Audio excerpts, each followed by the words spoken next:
Ya baik anak-anak sekalian, ini merupakan pertemuan pertama kita di mata pelajaran fikih. Mungkin sebelumnya sudah ada dari anak-anak sekalian yang mengenal Ustadz, namun tidak ada salahnya jika Ustadz memperkenalkan diri kembali secara singkat. Jadi bisa anak-anak sekalian perhatikan di atas di biografi yang sudah Ustadz tulis. Jadi nama Muhammad Amir Idris, tempat tanggal lahir Pinrang 15 Oktober 1999. Umur ya dulunya masih 17, tapi sekarang alhamdulillah sudah 25 tahun. Pekerjaan sekarang sebagai guru atau pendidik. Untuk pendidikan SD di SDN 235 Labalakang Pinrang, SMP di SMP 1 Matirobulu Kabupaten Pinrang, SMA Madrasah Aliyah Pondok Pesantren Darul Ulum At-Tahiriyah Paladang Pinrang, dan Ustadz menyelesaikan S1 di Institut Agama Islam Negeri Yayan Parepare.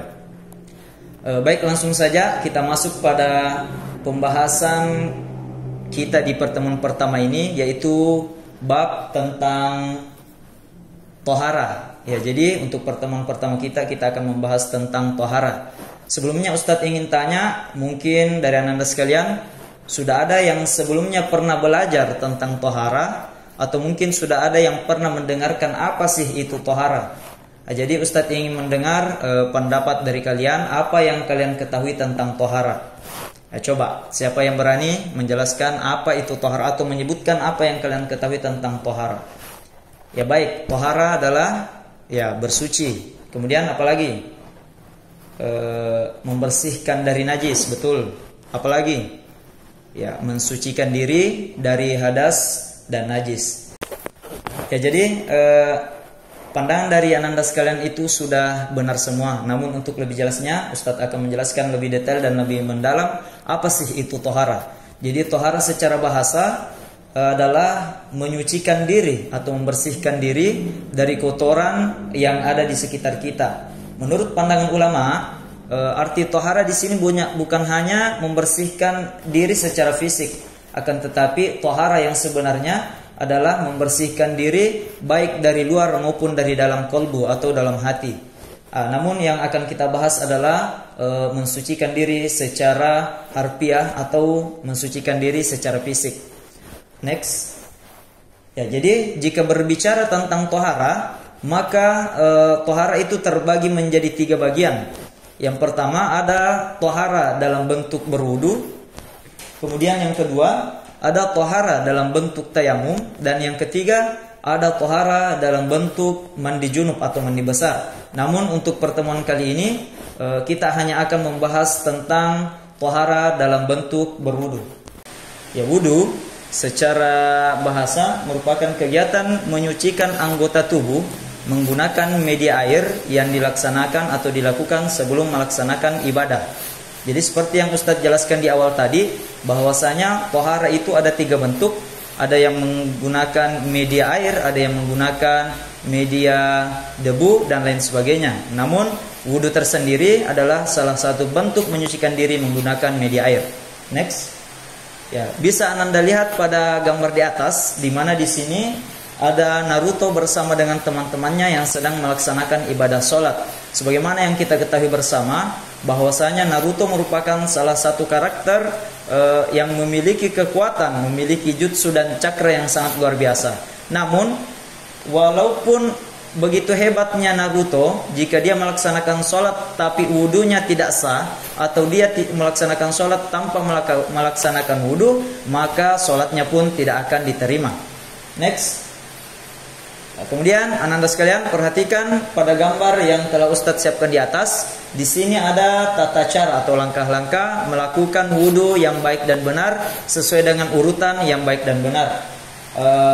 Di posisi atas di sini ada niat wudu. Namun untuk pembacaan niat wudu ada perbedaan pandangan ulama. Ada yang mengatakan niat wudu dibaca sebelum kita memulai wudu.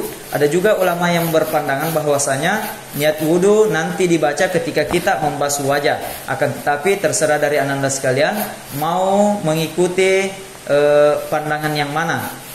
Jadi kita lihat pada gambar pertama, di sini adalah mencuci kedua telapak tangan. Jadi mencuci kedua telapak tangan dalam berwudu itu merupakan sunnah. Jadi boleh dilakukan, boleh tidak. Kemudian pada gambar yang kedua adalah berkumur-kumur. Berkumur-kumur juga merupakan sunnah dalam wudu. Kemudian yang ketiga, istimsak atau menghirup air masuk ke dalam hidung kemudian mengeluarkannya kembali. Ini juga merupakan sunnah dalam berwudu.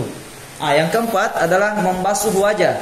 Yang membasuh wajah merupakan rukun wudu yang tidak boleh ditinggalkan atau harus dilakukan. Adapun tata caranya yaitu dengan menadahkan kedua tangan untuk mengambil air, kemudian kita membasuh seluruh wajah. Jadi untuk membasuh wajah boleh dilakukan 3 kali, boleh dilakukan sekali. Namun untuk lebih hati-hatinya bisa Anda sekalian lakukan 3 kali.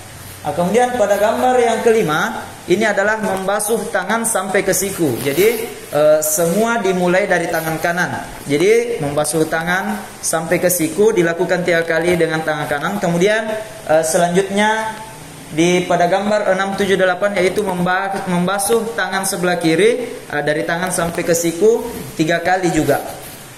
Kemudian pada gambar nomor 9 ini adalah membasuh sebagian kepala. Jadi nomor 9, 10 dan 11 itu menjelaskan bagaimana kita membasuh kepala. Jadi boleh sebagian saja, sebagian boleh sampai meratakan seluruh rambut di bagian kepala.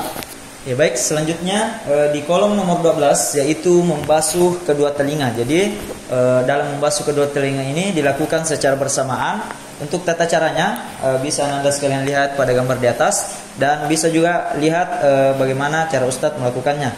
Jadi ujung telunjuk dimasukkan di bagian atas, kemudian masuk ke lubang, kemudian jempol itu membasuh mulai dari belakang telinga, bisa Anda perhatikan sekalian, kemudian ditarik ke atas.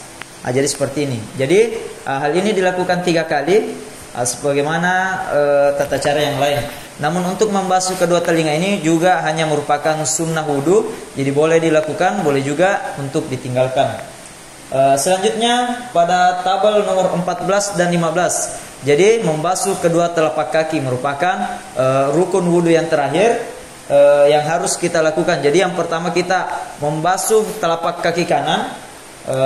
Jadi kita harus memastikan bahwa air itu masuk ke semua sela-sela jari kaki kita. Itu dilakukan sebanyak 3 kali. Kemudian kaki kiri juga demikian sebanyak 3 kali. Next. Jadi jika tadi tata cara wudu yang baik dan benar, ini merupakan contoh wudu yang salah. Jadi Anda sekalian bisa lihat di mana Upin bersama dengan Ehsan dan Mail sedang bermain pada saat berwudu. Jadi ini tidak dianjurkan untuk dilakukan. Next. Kemudian pembahasan selanjutnya hal-hal yang membatalkan wudu. Sebagaimana kita pahami bahwasanya ternyata ada saja beberapa hal yang bisa mengakibatkan wudu kita batal sehingga kita harus mengulangi untuk mengambil wudu kembali. Yang pertama, di sini ada Naruto kembali bersama dengan Sasuke. Kira-kira apa yang dilakukan? Ternyata Naruto sedang buang air kecil atau kencing. Di sini mungkin Naruto sedang takut sehingga ditemani oleh Sasuke. Jadi buang air kecil atau kencing itu merupakan hal yang bisa membatalkan wudu kita sehingga kita harus melakukan wudu kembali. Selanjutnya kentut atau buang angin atau buang angin merupakan salah satu penyebab juga yang bisa membatalkan wudu kita sehingga kita harus melakukan wudu kembali. Selanjutnya adalah buang air besar atau pup, merupakan salah satu hal yang membatalkan wudu. Sebagaimana kita pahami bersama bahwasanya hal yang membatalkan wudu itu adalah segala sesuatu jika keluar dari lubang depan maupun lubang belakang, baik berupa angin maupun cairan, itu akan membatalkan wudu kita. Selanjutnya, jadi gambar selanjutnya bukan logo Nokia ya. Ini merupakan 2 orang laki-laki dan perempuan yang bersentuhan.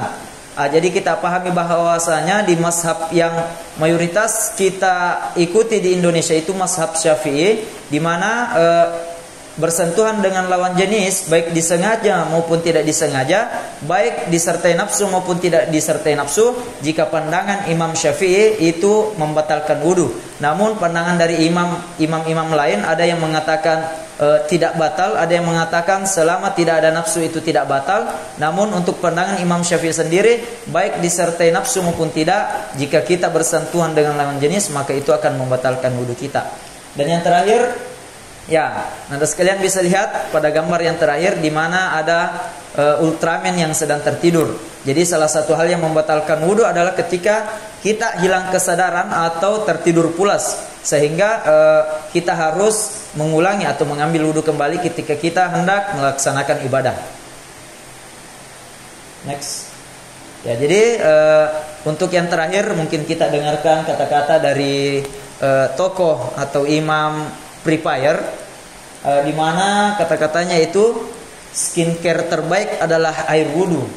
Maka perbaikilah wudu kalian, karena sesungguhnya Allah menyukai orang-orang yang senantiasa menyucikan diri.